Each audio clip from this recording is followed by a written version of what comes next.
Hello everyone, magandang oras sa ating lahat. Welcome to my videos. Maraming salamat sa panonood at lalo na sa mga nag-subscribe. Thank you guys, at kung bago ka pa lang dito sa aking videos, huwag kalimutan mag-like, comment, share, and subscribe para updated ka sa aking mga bagong upload na mga videos na mayroong magagandang kasaysayan at halaga tungkol sa ating mga barya.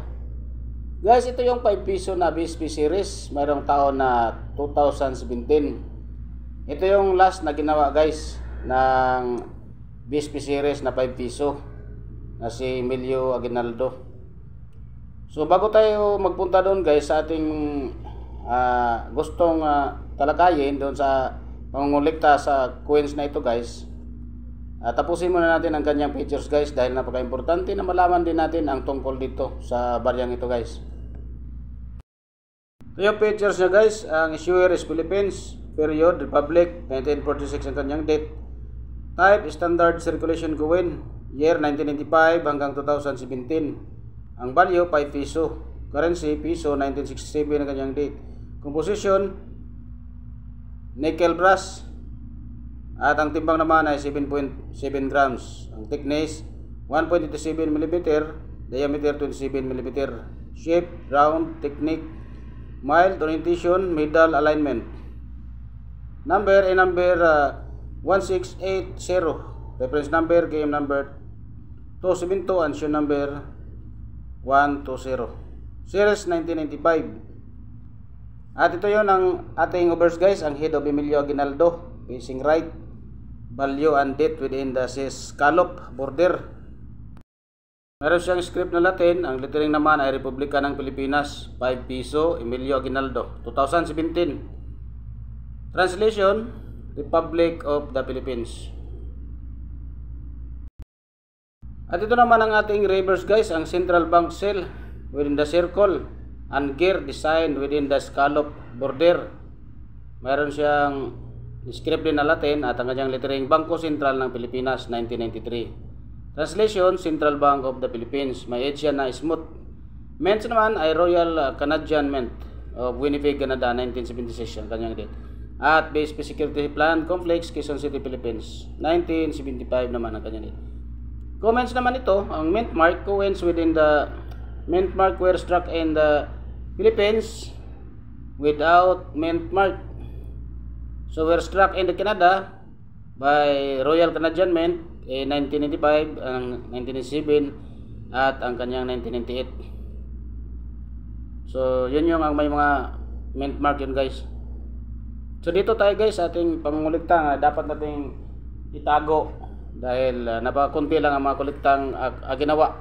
Kunti lang ang ginawa guys. Ang 1995 na reverse 1, meron siyang 6%. So yun ang dapat natin itago guys. Ang reverse 1 na 6% lang ang kanyang nilabas. Meron siyang verified na 17 pesos at ang uncirculated is 91 pesos. So ang 1996 naman, ang reverse 1 may 7% na nilabas at ang fine niya is 10 pesos. 26 pesos naman ang extra fine. So ang 1997 din guys, ang reverse 1 din na 8%, meron siyang extra fine na 17 pesos. So yan din, pwede rin natin itago yan.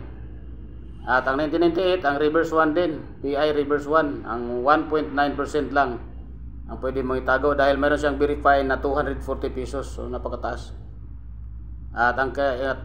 At itong 1999 PI reverse 1 din ang pwede itago dahil 2% lang ang kanyang nilabas. Mayroon siyang extra fine na 22 pesos. At ang year 2000 din, reverse 1 din, 0.8%. May extra fine siya na 56 pesos.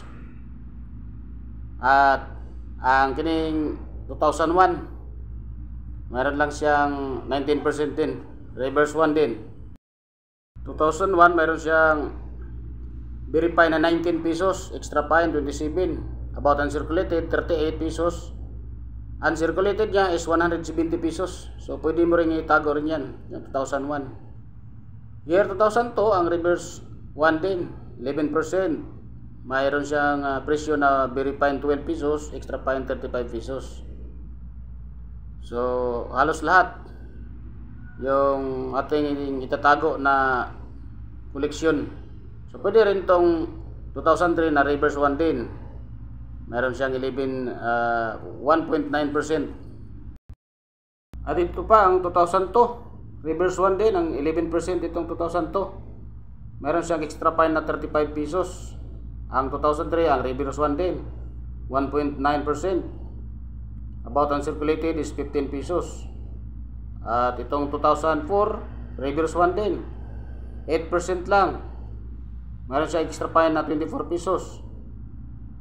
So itong 2005, medyo marami-rami ito.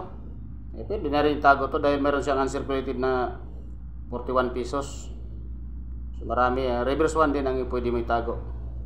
Yung 2006, reverse 1 din, 0.3%. Walang presyo. So napakataas niyan guys kapag yan ang naibenta mo. At itong 2007, 2008, walang presyo guys. Dapat itatago nyo mga yan kasi kunti lang ang ginawa niyan. Yan yung dapat yung kukolektahin. At itong 2010, reverse 2 dahil 3% lang ang kanyang ginawa. Merong extra fine na 13 pesos. Yung 2009, reverse 1, 0.8%. At ang 2011 naman, ay reverse 2 din. Mayroong 4% lang. At ang kanyang extra fine is 21 pesos. Ang 2012, reverse 2 din ang pwede mo itago dahil meron siyang 11%. Napakunti lang din. Uncirculated niya is 61 pesos. At itong 2012, ang reverse 3 ang pwede mong itago guys. Meron siyang 6% na nilabas. 210 naman ang kanyang uncirculated. So pwede, napakagandang collection yan guys. So itong 2013, ang reverse 3 din, 13% lang ang kanyang ginawa nito. At mayroon siyang 61 pesos ang kanyang uncirculated. Itong 2014 guys, ang reverse 3 ang dapat nyong kolektahin, 9% lang ito. Mayroon siyang 19 pesos ang about uncirculated. Sa 2050 naman, ang reverse 2 naman ang pwede mong itago dahil konti lang din, napaka konti lang, 0.3% lang, walang presyo. Dalawa ito, 2015, ang reverse 3, napakaganda rin, 6%. So kanyang uncirculated is 54 pesos. Ang 2016, reverse 3 rin, 3% lang ito guys. So pwede ninyo ring ikolekta.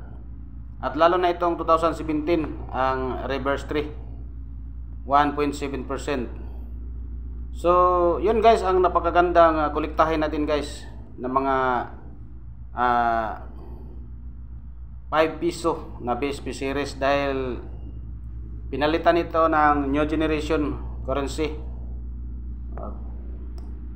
Nickel plated steel na ang 2017 hanggang 2020 or 21. So di pa gumawa ng bago. So ito guys, baka ma-demonetize na ito. So yun ang magandang kolektahin nyo guys, yung mga nabanggit ko sa previous. So ito guys, 2017, mayroon naka-display doon sa ating eBay online ceiling ng 415 pesos. So medyo maganda-ganda pa yun guys. So kung error naman, pwede ninyong ibenta ng mas mataas na halaga. Pwede ninyong gawing 15,000 kung maganda ang kanyang pagkaka-error. So yun guys ang ating impormasyon tungkol dito sa ating 5 piso BSP series. So yun guys ang magandang idea para sa ating pagkukolekta sa BSP series na 5 piso coins. So maraming salamat guys sa panonood at huwag kalimutan mag-like, comment, share and subscribe para updated ka sa aking mga bagong upload na mga videos. God bless ating lahat.